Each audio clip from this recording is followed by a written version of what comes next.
Right, folk, welcome back to another video beer review. Today we got a beer coming out of Cloudwater again. I apologise, it's me and all the things I said about buying Cloudwater years ago. Bought a box. I was semi-converted last year. I bought a box because it all interested me, and it's all water under the bridge nowadays. This, I think, is a bit of a coup for Pillars. It's a collaboration beer between Cloudwater and Pillars. Pillars, I've still got some beers left over from when I ordered them from them. I think it was November last year. I ordered a whole range of different beers because I rated them at the time. Now, the beers I had from them before that, I'd had the Pillars, one of the lagers once, but I was relatively battered at the time, and I thought it was great, and I'd bought that based on the fact I'd had the Icebox a long time before it, good few months before it when I was judging, and it blew my mind, blew me away completely. So in that lot, I got a load of the lagers. I got all the different icebox they did last year, and I've still got like two of them. I've got the coffee bock and one of the other ones, and I was kind of going to have it at the weekend, but it's you really have to be in the mood. Maybe this weekend, we'll see. Anyway, Cloudwater and Pillars. I thought this is going to be, in theory, a good lager. The lagers that I'd had of the bottles from Pillars, they weren't that good last year. They seemed a little bit stressed, like in terms of in the yeast sort of notes, and like the yeast and basically the overall brew had got a bit hot in stages, and it had some kind of like not the greatest off flavours. But I know full well, in theory, that they should brew really, really solid lagers. So that's what kind of drew me towards this. And I think that's probably what drew Pillars towards Cloudwater, was the knowledge they could do proper, decent lager and that sort of thing. So Pillars, home of lager since 2016, 5% lager in collaboration with Cloudwater. Wanderlust, a fresh collaboration from Cloudwater and Pillars. Hosting their first collaboration, we invited London's lager-loving Pillars to brew a clean and refreshing Köln. Gosh, not really. This isn't a fussy beer, but it is endlessly drinkable and delicately carbonated to offer you a taste of the classic draft service from Köln, but from the comfort of your own favourite sitting. Cheers, brewed in Manchester, Kolsch style lager. There we go. So 2.2 UK units. You've got the calories: 179 kilojoules, 43 calories per 100ml, 440 ml. You put some weight on if you have a few of these, and naturally you will after a few beers. If you've watched my channel for the past donkey's years, I've been running it, you'll have seen a mild inflation. It's not just because of reviewing beers on the channel. Anyway, allergens are barley, oats, wheat. Obviously, there's hops, there's yeast, and there's water. But they're not allergens, apparently. Well, now they're not allergens. One day someone will find they've got some kind of yeast intolerance. And in fact, some people do have yeast intolerance. Anyway, let's not go into that subject.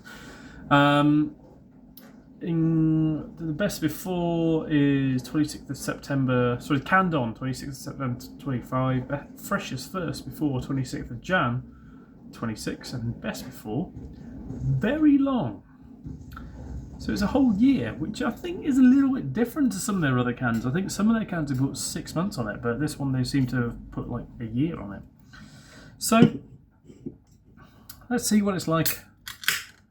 Maybe one of those best befores was a request of Pillars. You never know. This was a Lost and Grounded glass a long time ago, but it was a gold rim jobber, and it is long since faded. But it still has the nucleation that works. My other lager glasses I have that I could use, I thought, well, I'm watching the darts, let's have a lager. The other glass I have are a Carling glass. Take the boy from without the Carling at the boy. And I think that's just a Carling glass, isn't it? Just a Carling glass. I must have the other glass I'm thinking of, which is a Heineken glass, which is equally as, sacrilege. So, beer is hazy. Fine. Absolutely fine with that. Carbonation medium to high, probably on the higher end of things. And yeah, that head is staying around. Nose is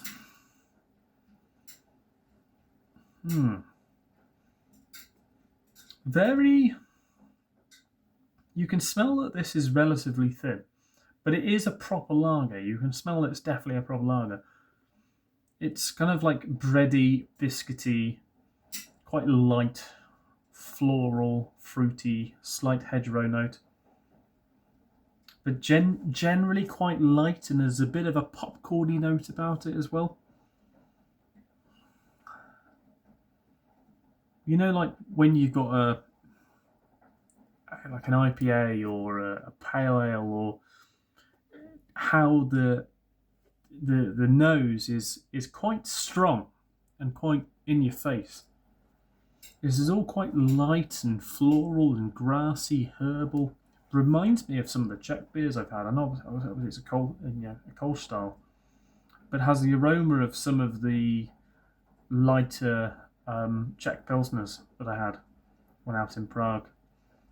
And kind of like, dropped me back in Prague from many months ago. It smells divine. We'll dive in. Cheers.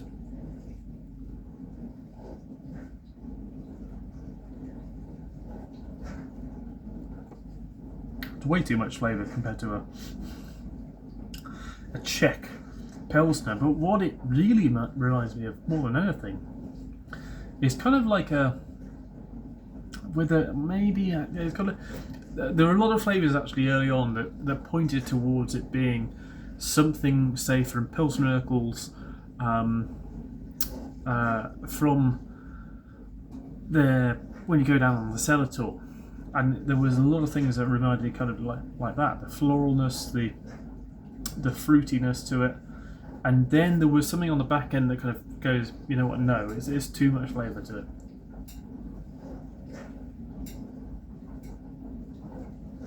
Sweet, floral, lemony. And then there's a nice biscuity breadiness. I tell you what, that's fucking good.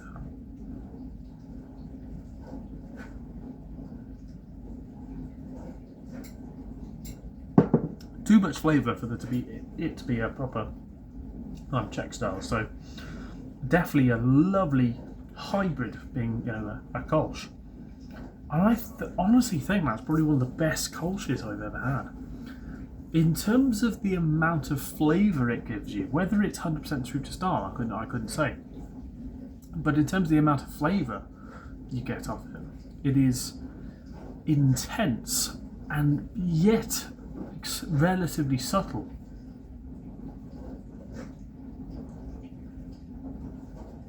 Like, there's a lot going on, but at the same time, it's not like it's a lot going on if you're pinpointing it, but at the same time, it's not extremely difficult to have a taste and difficult to drink. I would say the one detrimental thing about it is probably that it's a little touch thin, and because of the thinness and the high carbonation that's driving that kind of thinness, I don't think it's thin in body. I think the carbonation is just quite high, which ends up making you think that the beer is a little bit thin. Is that the spritziness of the carbonation ends up making the beer a little touch thin, and that's just kind of the way it finishes. Finishes a little touch fizzy and thin on the back end, but that could purely be down to kind of over carbonation, on the back end, and it's absolutely fine margins of it. You know, it's not an extreme problem within the beer, because there's still, I think, you know, extremely good drinkability to this beer. I could have many of these quite comfortably. Just wow, but actually really blows me away. The quality of this is right up there.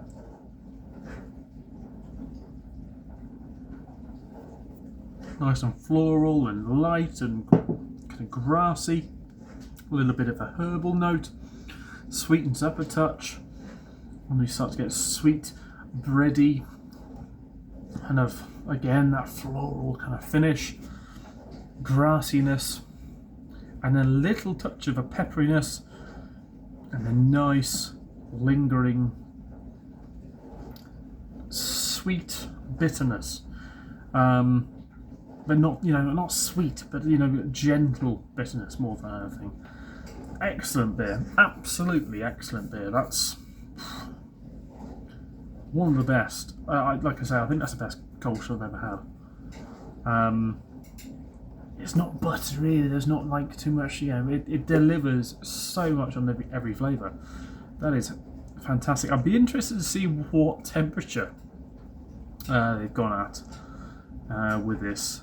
And it just really does deliver an awful lot of flavour and tastes much closer to a kind of lager or pilsner than other Kolsch style. I mean, the fact they say Kolsch style is purely because they can't call it a Kolsch. But within that, you can also maybe get away with a few other things that you might do with it. I don't know. It's absolutely fantastic. I didn't think that this beer was going to be this good, hence the 12-minute review. But absolutely fantastic. Cloudwater and Pillars, without a shadow of a doubt, one of the best beers I've had this year. Wanderlust, see it about yourself, give it a go, see what you make of it, because blow me away. See you next one. Cheers.